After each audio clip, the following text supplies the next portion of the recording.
What's happening, fam? L.A.R. movement still moving. Book is entitled Lessons from a Non-Custodial Father at Amazon, Kindle, and Create Space. Link will be in the description box below as usual. Go get it. PayPal link there also. They asked me to put it up, so I put it up. Thanks everybody for supporting. But this video, though, this video is entitled Be Wary of Their Games. You know, which means you can't win somebody else's game. That's what I'm going to say. A lot of times we don't think about this, but if you got to play the game, understand if you're playing somebody else's game, it's already built for you to lose. You know, and sometimes the best way to win is not to play the game, right? So what do I mean by this? And I've said something similar before. Black people, we sometimes talk about white supremacy. Well, you can't beat white supremacy by being the best white supremacist. You didn't make those rules. It's not your game. So you have to compete in white supremacy, but you won't beat white supremacy by white supremacy's rules. And this is where people forget. It's just like the game of Monopoly. If you play Monopoly with somebody, everybody starts off with a fair shake. Everybody gets the same amount of money, right?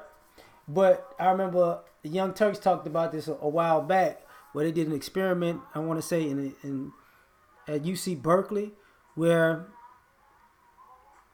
they played Monopoly, but a person had actually got extras all the time.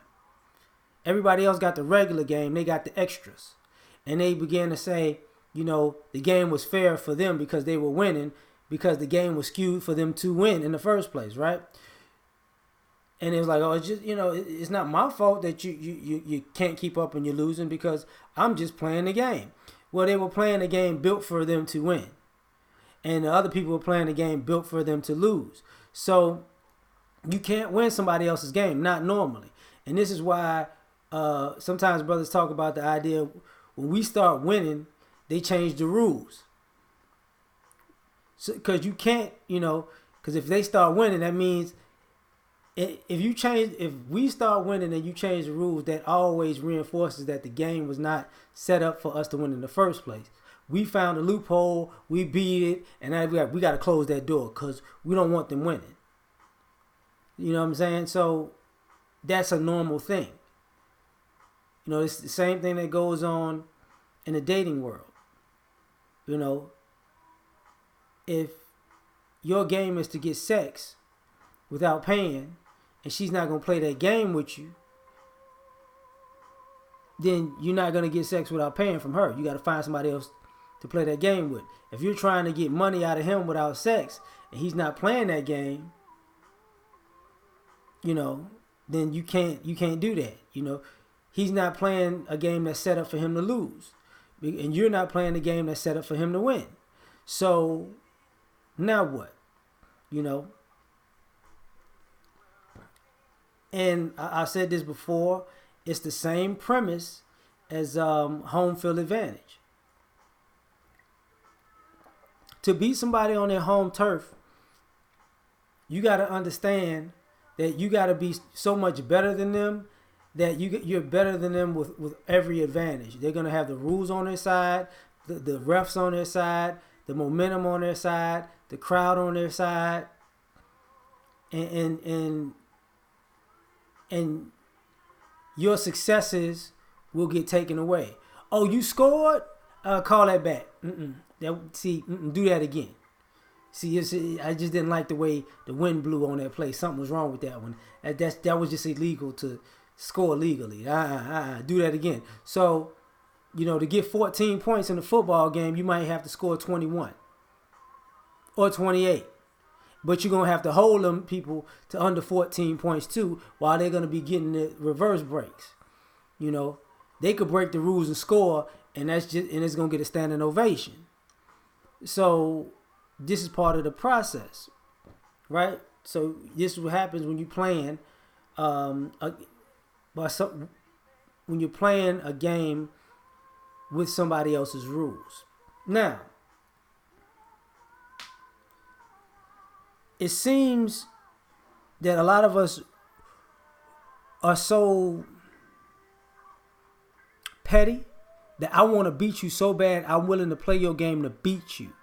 And that's how you get sucked in, because somebody's got you so hot that you're willing to enter into a trap, knowing it's a trap,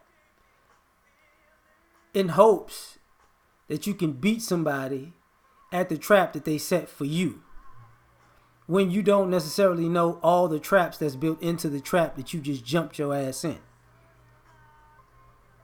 Problem.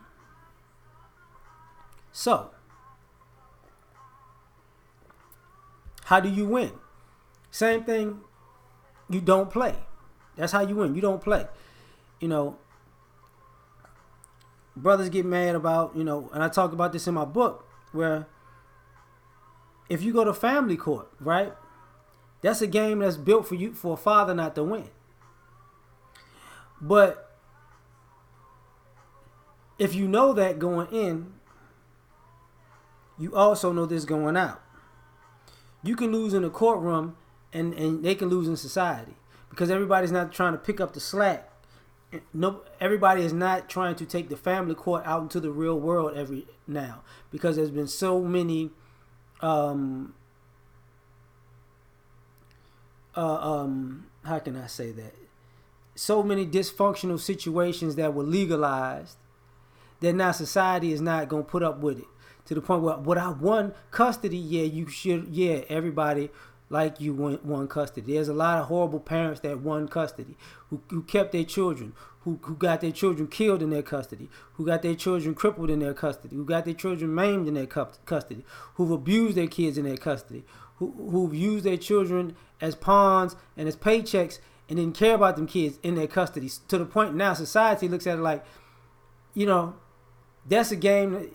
Custody is a game for you to set up to win, but I don't have to enable you in real life, in society, outside of that court. I'm not playing that game with you.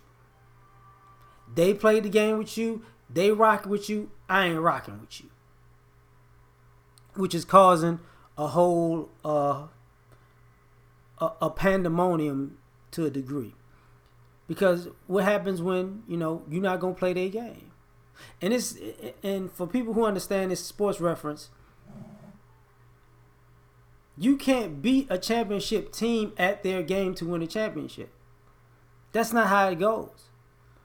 You know, the Golden State Warriors are champions. They shooting the lights out. They're 3-point assassins.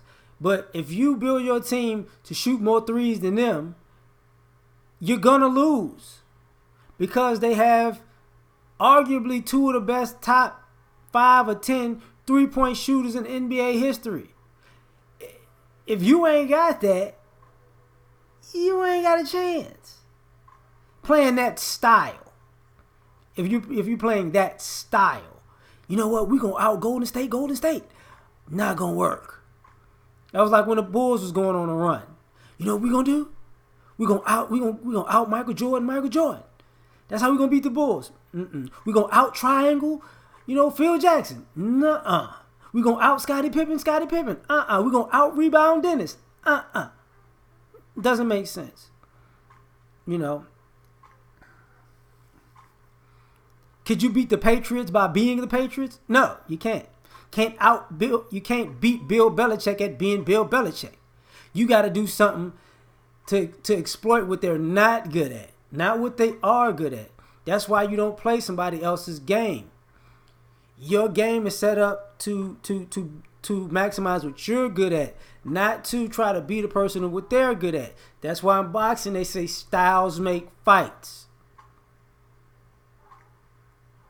Why, if I'm a boxer and this other person is a slugger, is a fighter, why am I gonna get to an all-out brawl with a slugger or quote unquote brawler, right?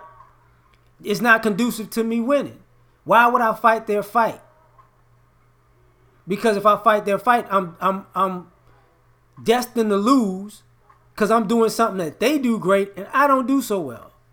So Do not play somebody else's game. It's not set up for you to win. Play your own. I'm done. Like, share, subscribe. Catch y'all on the next one. Peace.